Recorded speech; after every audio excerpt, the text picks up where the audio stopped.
भ्रष्टाचार मामले में जयगांव डेवलपमेंट अथॉरिटी के इंजीनियर की जमानत याचिका खारिज। भ्रष्टाचार मामले में गिरफ्तारी के आदेश। जयगांव डेवलपमेंट अथॉरिटी के इंजीनियर पार्थ सारथी दास की जमानत याचिका गुरुवार को जलपाईगुड़ी सर्किट बेंच में न्यायमूर्ति तपोव्रत चक्रवर्ती और न्यायमूर्ति प्रसेनजीत विश्वास की डिवीजन बेंच ने खारिज कर दी। साथ ही जयगांव थाना पुलिस को उन्हें गिरफ्तार करने का निर्देश दिया गया है।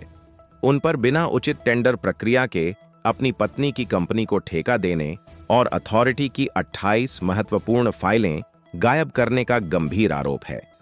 मिली जानकारी के अनुसार 2024 में टेंडर प्रक्रिया को दरकिनार कर करोड़ों रुपए के ठेके देने का मामला सामने आया था। इसके बाद जयगांव डेवलपमेंट अथॉरिटी के चेयरमैन गंगा प्रसाद शर्मा ने इस विषय को जिला प्रशासन के ध्यान में लाया।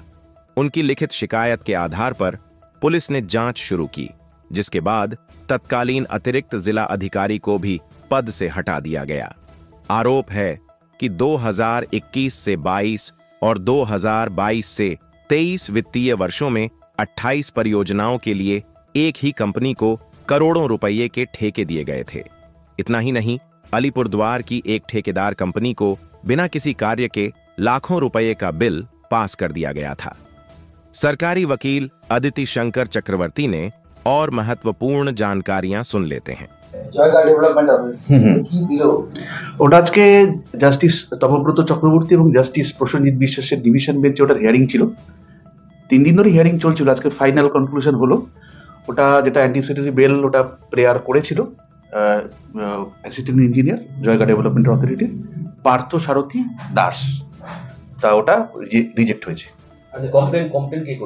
কমপ্লেন ওটা অভিযোগ ছিল, ওটা 6/9/2024 একটা কমপ্লেন ছিল। জয়গা ডেভেলপমেন্ট অথরিটির চেয়ারম্যান গঙ্গা প্রসাদ শর্মা উনি একটা করেছিলেন, কমপ্লেন করেছিলেন বিফোর আলিপুরদুয়ার ডিএম। তো তার এগেনস্টে ইনিশিয়েশনস হয় এবং তারপর কিছু ডিসক্রিপেন্সিস আসে এবং আলটিমেটলি 28 ফাইলস মিসিং। তো সেই ব্যাপারে ইন্টারভেন করে এবং সেই ব্যাপারে আউট অফ দ্যাট পরবর্তীকালে কমপ্লেন লজ হয়। সেটা হচ্ছে গিয়ে 5/12/2024 এবং পুলিশ ইনিশিয়েশনস নেয় এবং অলরেডি এটা কারাপশন ডিপার্টমেন্ট এটাকে টেক ওভার করেছিল। তো ইনভেস্টিগেশন এখন চলছে, আমরা কোর্টকে স্যাটিসফাই করেছি ইনভেস্টিগেশনের যা পার্ট আছে সেগুলোতে, এবং ওনার হাই ইনভলভমেন্ট পাওয়া গেছে। তো এই জন্য সবকিছু দেখে কোর্ট আজকে ওটাকে রিজেক্ট করেছে। কমপ্লেন ছিল মিস অ্যাপ্রোপ্রিয়েশন অফ ফান্ড, তারপর ওনার এগেনস্টে যেটা আরো ছিল যেগুলো হচ্ছে গিয়ে টেন্ডারগুলো যেগুলো থাকে সেগুলো হচ্ছে গিয়ে প্রপার প্রসিডিংস না করে এবং ভেটিং না করে বেনামি টেন্ডার, নিজের ওয়াইফের নামে টেন্ডার করা।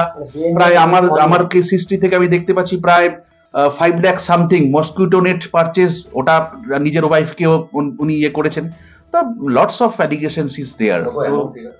এইটাকে 35 লাখ সামথিং এর একটা আছে, এটা ইনিশিয়াল। এরপরে পরবর্তীকালে দেখা যাক, ইনভেস্টিগেশন চলছে।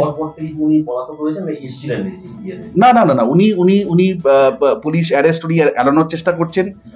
লাস্ট কোর্ট একটা অপরচুনিটি দিয়েছিল, যেই জন্য আজকে এত করতে হলো। কোর্ট অলরেডি অপরচুনিটি দিয়েছিল ওনাকে যে উনি পুলিশের কাছে যাবেন এবং গিয়ে উনি যা কিছু বলবার ডিসক্লোজ করবেন, কিন্তু উনি সেটা গেছিলেন পুলিশের কাছে, কিন্তু highly non cooperation of his part ভীষণ আনস্যাটিসফ্যাক্টরি, এবং সেই জন্য আজকে টোটাল ব্যাপারটা করে কোর্ট আর ওনাকে কোনো রকম অপরচুনিটি দেয়নি এবং আলটিমেটলি বেলটা রিজেক্ট হয়েছে।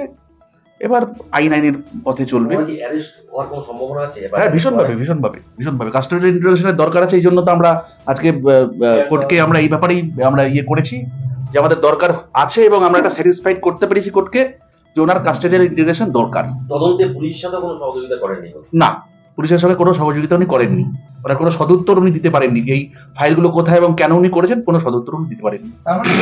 আরো বড় কিছু দুর্নীতি বেরিয়ে আসার মানে যা দেখা যাচ্ছে, হ্যাঁ হয়তো ভবিষ্যতে তো নিশ্চয়ই আমাদের আজকে কোর্টে এগুলো নিয়ে হয়েছে। আর এই মুহূর্তে আমি ওই নিয়ে কিছু বলবো না, কিন্তু এটা একটা বড় একটা কনস্পিরেসি, বড় কিছু একটা তদন্ত চলবে। এর পিছনে কি আরো কোনো উচ্চপদস্থ আধিকারিক জড়িত থাকতে পারে মনে হচ্ছে? এটা তদন্তের ব্যাপার, এটা হয়তো পরবর্তীকালে যা উঠে আসবে তদন্ত থেকে আমরা সকলেই জানতে পারবো। হাতে মোটামুটি যদি কোন কোন খাতে বলতে বেশ কয়েকটা অলরেডি 2-3টে ব্যাপার দেখা গেছে যেগুলো টেন্ডার অলরেডি পাস করেছে, সেগুলো তো ডিসক্রিপেন্সিস আছেই। সেগুলোতে নিজের ওয়াইফের নামে টেন্ডার করেছে, টেন্ডার পাস করে মসকুইটো নেট প্রায় 5 লাখ সামথিং এর মসকুইটো নেট পারচেসিং এর ওটা ইয়ে করেছে। প্লাস যেই কাজগুলো টেন্ডার দিয়ে হওয়ার কথা, যাদেরকে টেন্ডার দিয়ে তারা গিয়ে স্পটে গিয়ে দেখছে already the work has been done. তো এই ধরনের জিনিসগুলো হয়েছে, সেগুলো অলরেডি টেন্ডার করার আগেই কাজ হয়ে গেছে। তো এই জিনিসগুলো এখন ডিটেক্ট করা গেছে ইনিশিয়াল স্টেজ অফ ইনভেস্টিগেশন। এখন পর্যন্ত যে পার্ট উঠে এসছে, অ্যান্টি কারাপশন ইউনিট ওটা দেখছিল এবং পুলিশ তারপরে ব্যাপারটাকে টেক ওভার করেছে। এখন আমাদের কাছে যা ডকুমেন্টস আছে, sufficient documents to prove that the said person is very much aware with the dealing and he is the main conspirator. জেলা শাসক কি কোনো অভিযোগ করেছিলেন এই কেসটাতে? জেলা শাসককে অভিযোগ করা হয়েছিল। প্রথমেই ওটা জয়গা ডেভেলপমেন্ট অথরিটির তরফ থেকে করা হয়েছিল, অভিযোগ করা হয়েছিল। তার বেসিসে জেলা মানে ডিস্ট্রিক্ট ম্যাজিস্ট্রেট অলরেডি ইনিশিয়েশন নিয়েছেন এবং অ্যাকর্ডিংলি চলছে।